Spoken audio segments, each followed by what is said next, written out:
أعوذ بالله من الشيطان الرجيم. بسم الله الرحمن الرحيم. قل أوحي إلي أنه استمع نفر من الجن فقالوا إنا سمعنا قرآنا عجبا يهدي إلى الرشد فآمنا به ولن نشرك بربنا أحدا وأنه تعالى جد ربنا ما اتخذ صاحبة ولا ولدا وأنه كان يقول سفيهنا على الله شططا وأنا ظننا أن لن تقول الإنس والجن على الله كذبا وأنه كان رجال من الإنس يعوذون برجال من الجن فزادوهم رهقا وأنهم ظنوا كما ظننتم أن لن يبعث الله أحدا وأنا لمسنا السماء فوجدناها ملئت حرسا شديدا وشهبا وأنا كنا نقعد منها مقاعد للسمع فمن يستمع الآن يجد له شهابا رصدا وأنا لا ندري أشر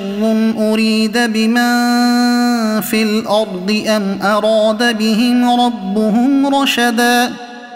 وأنا منا الصالحون ومنا دون ذلك كنا طرائق قددا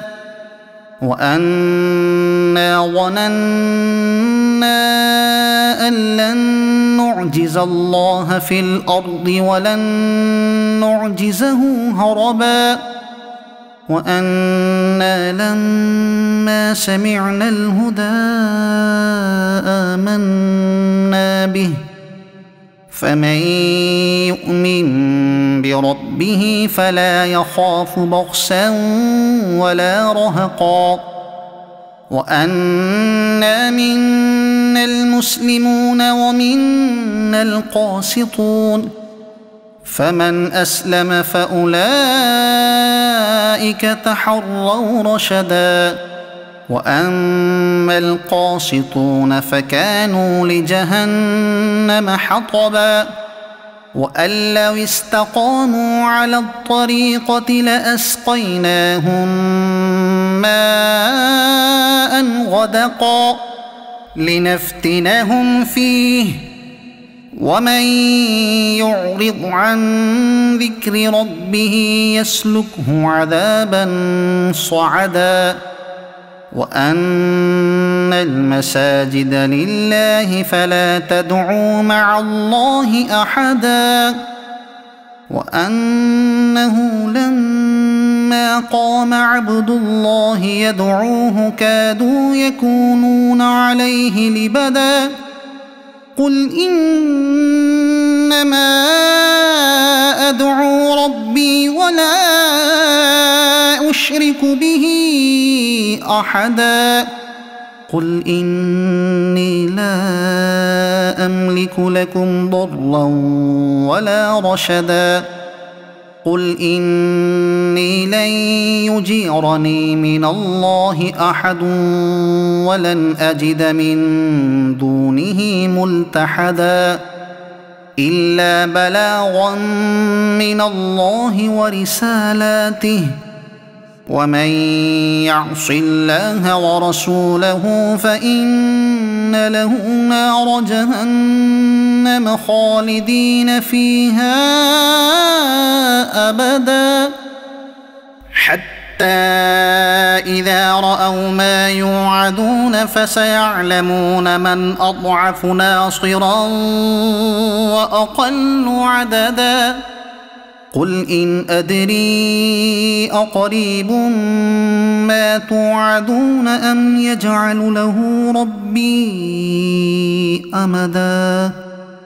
عالم الغيب فلا يظهر على غيبه أحدا إلا من ارتضى من رسول فإنه يسلك من بين يديه ومن خلفه رصدا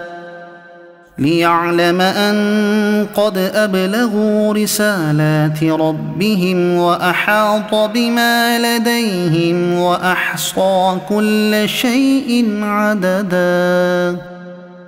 صدق الله العظيم.